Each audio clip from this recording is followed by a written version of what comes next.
बिस्मिल्लाहिर्रहमानिर्रहीम अस्सलाम वालेकुम। आप देख रहे हैं अलताज़ी फूड और मैं हूं आपके साथ आपका भाई सूफी। आज आपका भाई लेकर आ गया है आपके लिए मसर की रेसिपी। इससे पहले आपने कई दफ़ा मसर बनाए होंगे, लेकिन जिस तरह से आज आपका भाई मसर बना रहा है ये एक डिफरेंट अंदाज है। और इस तरह से जब आप मसर बनाएंगे तो आप कहेंगे वाकई ये एक हटके रेसिपी है और बाकी जो मसर बनाते हैं उससे ये ज़्यादा मज़ेदार बनते हैं। मैं आपको बताऊँगा कि हमने मसर कौन से इस्तेमाल करने हैं तो ज़्यादा मज़ेदार बनेंगे।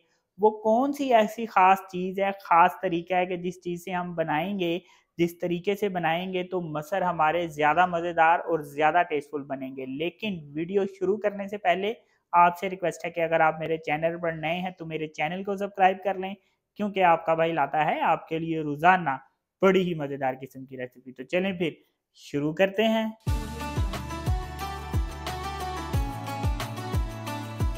तो सबसे पहले प्रेशर कुकर ले लेंगे। प्रेशर कुकर में हम मसर बनाएंगे तो मसर जल्दी से गल जाएंगे। अगर प्रेशर कुकर में नहीं बनाएंगे तो फिर बहुत ज़्यादा देर लगेगी मसर को गालने में, इसलिए प्रेशर कुकर लिया है ताकि काम हमारा जल्दी से हो जाए। अब यहाँ पे मैं 1.5 चम्मच ऑयल ले लूँगा। मैं जो मसर बना रहा हूँ वो 1 पाव यानी 250 ग्राम मैं मसर बना रहा हूँ, तो उसके लिए मैंने ऑयल 1.5 चम्मच लिया है। अब यहाँ पे मेरे पास एक छोटे साइज का प्याज था, मैंने इसको बारीक बारीक चॉप करके रखा है। इसको इस ऑयल में डाल देंगे।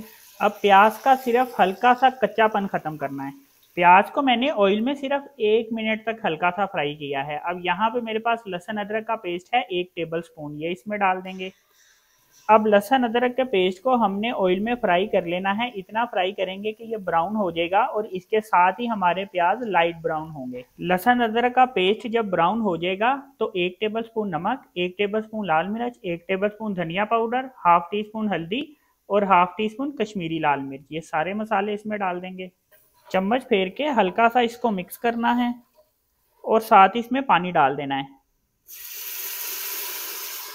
थोड़ा सा पानी डालना है, बस ज़रा सा। इसकी वजह यह है कि अगर हम इसमें पानी शामिल नहीं करेंगे तो ये जो मैंने मसाले डाले हैं ये बड़ी जल्दी से जल जाते हैं, इसलिए हमने इसको जलने नहीं देना, थोड़ा सा पानी शामिल कर देना है। अब यहाँ पे मेरे पास एक बड़े साइज का टमाटर था, टमाटर को भी मैंने बारीक चॉप करके रखा है और इसके मैंने छिलके उतार लिए थे। ये टमाटर इसमें डाल देंगे। अब यहाँ पे हम मसाले की अच्छे तरीके से भुनाई कर लेंगे। ये देखें मसाले की अच्छे तरीके से भुनाई कर ली है और मसाले के साथ ही हमारे टमाटर भी गल गए हैं। यहाँ पे मैंने 250 ग्राम मसर लिए हैं, यानी 1 पाव मैंने मसर लिए हैं और मसर को मैंने 2 घंटे पहले पानी में भिगो के रखा था। और मसर देखें मैंने बिल्कुल बारीक वाले मसर लिए हैं, इसको कहते हैं देसी मसर। अगर आप ये बारीक मसर पकाएं, देसी मसर पकाएं तो ये जो दूसरे मोटे मसर होते हैं उससे बहुत ज़्यादा टेस्टफुल बनते हैं। तो अब हम ये मसर इसमें डाल देंगे, चम्मच फेर के इसको मिक्स कर लेंगे। अब मसाले के साथ हमने मसर की 2 मिनट तक भुनाई करनी है। मसर की मैंने 2 मिनट तक अच्छे तरीके से भुनाई कर ली है। अब इसमें पानी शामिल कर देना है। गर्म पानी करके मैंने रखा है, इसमें हम गर्म पानी डालेंगे, ठंडा पानी इसमें नहीं शामिल करना। मसर में मैंने तकरीबन 4 से 5 गिलास के करीब पानी शामिल किया है। अब हम प्रेशर कुकर लगा लेंगे, लेकिन प्रेशर कुकर लगाने से पहले एहतियातन ये चेक कर लिया करें कि ये जो प्रेशर कुकर के सुराख हैं ये खुले में हो, ये बंद ना हो। आप अगर इसको लाइट में ऐसे करके देखें तो आपको नज़र आएगा कि इसके सुराख खुले में हैं। बाज़ औक़ात नज़र कमज़ोर होती है तो आप इसमें हवा मार के भी चेक कर सकते हैं। अगर हवा आर पार हो रही है तो इसका मतलब इसके सुराख खुले हुए हैं, ये एहतियात बहुत ज़रूरी है। तो अब प्रेशर कुकर लगा देंगे। तो प्रेशर कुकर मैंने लगा दिया है। मसर हमारे गलते हैं तो इसके बाद मैं आपको बताऊंगा नेक्स्ट स्टेप हमने क्या करना है। यहाँ पे मैंने 20 ग्राम इमली ली है। मसर जो मैंने लिए थे वो 250 ग्राम है, इमली मैंने इसके लिए 20 ग्राम लिया है। ज़्यादा इमली हम इसमें नहीं डालेंगे। और पानी मैंने गर्म करके रखा है, हल्का सा ये गर्म पानी है, इसको हम थोड़ी देर पानी में भिगो के रख देंगे। अब इस इमली को किस तरह से और कब शामिल करना है ये मैं आपको आगे चल के बताता हूँ। 15 मिनट मैंने प्रेशर कुकर लगाया है। 15 मिनट में मसर अच्छे तरीके से गल जाते हैं अगर हमने क्या किया हो कि मसर को 2 घंटे पहले भिगोया हो। यहाँ पे मैं आपको एक टिप दे दूँ कि देखें इस वक्त जब हमने प्रेशर कुकर निकाला तो ये गर्म है, इस वक्त इसका ढक्कन गर्म है। तो हमने एकदम इसको ठंडे पानी में नहीं डाल देना। ठंडे पानी में डालने से क्या होता है कि ये एकदम इसका जो रबड़ है वो बहुत जल्दी ख़राब हो जाता है। तो अगर आप प्रेशर कुकर को जब भी प्रेशर कुकर लगाएं तो इसका ढक्कन एकदम इसको ना धोएं, इसको ठंडा होने दें, फिर आपने इसको धोना है तो धो लें। इससे क्या होगा कि आपका ये जो रबड़ है ये एक लंबे अरसे तक चलेगा। ये देखें हमने जो पानी डाला था अब वो बहुत ज्यादा नहीं है, तो मसर हमारे इस वक्त तैयार हैं। अब हमने इसमें क्या कुछ शामिल करना है ये मैं आपको बताता हूँ। देखें यहाँ पे मैंने जो इमली भिगो के रखी थी, अब हम क्या करेंगे कि इस तरह से करेंगे, इसकी जो गिटकें हैं वो अलग हो जाएंगी और इसका जो गूदा है वो अलग हो जाएगा। ये देखें इस तरह से इसकी गिटकें अलग हो गई हैं। इमली की गिटकें इस तरह से अलग करके अब हमने इसको छान के डाल देना है।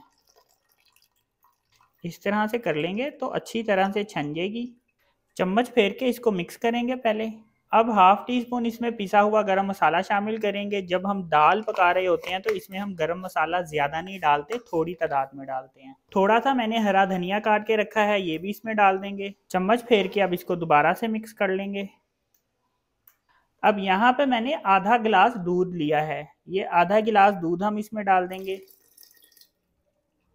दूध डालने के बाद इसको मिक्स करेंगे और हल्का सा हमने इसको एक दो बॉईल दे देने हैं, ज्यादा नहीं, बस एक दो उबाले देने हैं। अब हमने इसको एक खास किस्म का तड़का देना है। उस तड़के से क्या होगा कि हमारे जो मसर है ना वो बड़े जबरदस्त बनेंगे और इसकी जो खुशबू है जब आप ढक्कन खोलेंगे तो पूरे घर में महकेगी, इतनी जबरदस्त उस तड़के से इसकी खुशबू हो जाएगी। अब एक फ्राई पैन ले लिया है, इस फ्राई पैन में मैं ऑयल डाल दूंगा। जब हम दाल पका रहे होते हैं तो इसमें जब हम तड़का लगाते हैं तो तड़के में अगर घी इस्तेमाल कर रहे हैं या ऑयल इस्तेमाल करते हैं तो थोड़ी ज़्यादा मिकदार में इस्तेमाल करते हैं। इससे ये होता है कि जो दाल हम बनाते हैं उसका जायका ज़्यादा मज़ेदार हो जाता है। अब यहाँ पे मैंने लहसुन लिया है और लहसुन को इस तरह से छोटे छोटे पीस में मैंने काट लिया है। ये लहसुन इसमें डाल देंगे और लहसुन को हमने अब ऑयल में फ्राई कर लेना है। इतना फ्राई करना है कि इसका जो कलर है ये गोल्डन ब्राउन हो जाएगा। लहसुन जब ऑयल में शामिल करना है तो ऑयल बहुत ज्यादा गर्म नहीं होना चाहिए, क्योंकि जब जैसे ही लहसुन शामिल करेंगे तो वो लहसुन एकदम से जल जाएगा। तो ठंडे ऑयल में शामिल करेंगे, इससे ये होगा कि ऑयल में अच्छी तरह से लहसुन का टेस्ट आ जाएगा। 1 टीस्पून इसमें सफेद जीरा शामिल करेंगे। 3 हरी मिर्चें हैं ये डालेंगे और थोड़ी सी लाल मिर्चें, कश्मीरी लाल मिर्च ये डालेंगे। हल्का सा इसको इस तरह से हम घुमा लेंगे और साथ ही इसको तड़के के लिए डाल देंगे और इसके ऊपर इस तरह से ढक्कन दे देंगे। और इसके नीचे चूल्हा जल रहा था, चूल्हा हल्की आंच पे जल रहा था, अब चूल्हा मैंने बंद कर दिया है। 2 मिनट बाद इसका ढक्कन उठाएंगे और इसको सर्विंग के लिए पेश करेंगे। फिर आप देखेंगे कि ये कितने ज़बरदस्त बन के तैयार हुए हैं। तो ये देखें जी माशाल्लाह कैसे मक्खन मलाई की तरह ये मसर बन के तैयार हुए हैं। तो ये देखें जी माशाल्लाह अल्हम्दुलिल्लाह कैसे मक्खन मलाई की तरह ये मसर बन के तैयार हुए हैं। ये चेक करें, पहले भी आपने बहुत दफ़ा मसर खाए होंगे। इस तरह से एक दफ़ा अपने भाई के कहने पे मसर ज़रूर बनाएं तो आप इस रेसिपी के फ़ैन हो जाएंगे।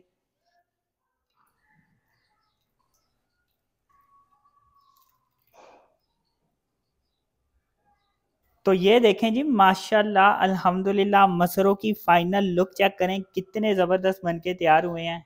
तो इस तरह से अगर आपने एक दफ़ा मसर बना के ट्राई कर लिए तो बड़े मज़ेदार ये मसर बनते हैं। अक्सर आप फल लेने जाएं तो वो फल वाले कहते हैं कि जी शर्तियाँ मीठे, इस तरह ये मसर जो हैं ये भी शर्तियाँ मज़ेदार हैं। तो एक दफ़ा आप इस तरह से इसको ज़रूर बना के ट्राई करें। तो अगर आपको ये मेरी वीडियो पसंद आई तो मेरी वीडियो को लाइक करें और मेरे चैनल को सब्सक्राइब करें और अपनी कीमती राय का भी इज़हार ज़रूर कीजिएगा। अपना ख्याल रखें, दुआओं में याद रखें। अपने भाई को इजाज़त दीजिए, फिर मिलेंगे एक नई और मज़ेदार रेसिपी के साथ। अल्लाह हाफिज़।